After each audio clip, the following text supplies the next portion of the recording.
Hello guys, সবাই কেমন আছেন? আশা করি সবাই ভালো আছেন। আপনাদেরকে একটা জিনিস দেখাবো। আমার এক কাকু দেখেন পুকুরে কি করছে।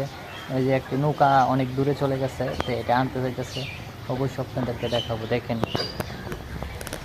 এই যে দেখেন, এই যে ওই যে দেখেন দূরে, অনেক দূরে গেছে, দেখছেন?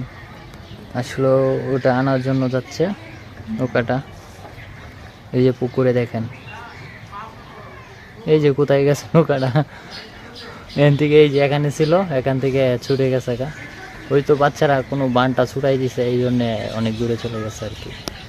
তো এই যে আমাদের মন্দিরটি, অবশ্যই আসবেন সবাই, মন্দিরে আসবেন। আসলে অনেক ভালো লাগবে, কেননা মন্দিরটি অনেক সুন্দর। আমাদের পুরনো ঐতিহ্য একটি মন্দির, মহনলাল শ্রী মহনলাল যে মন্দির, সকলে আসবেন। আর এটা হচ্ছে আমাদের মন্দিরের পুকুর। আশেপাশের গ্রামের সবাই এখানে স্নান করতে আসে আর কি। তো সকলে, আর এই ঘটগুলো দেখতেছেন আমাদের কীর্তনের, যারা আসে কীর্তন করতে এখানে থাকার জন্য ঘরগুলো। তো সকলকে ধন্যবাদ ভিডিওটা দেখার জন্য।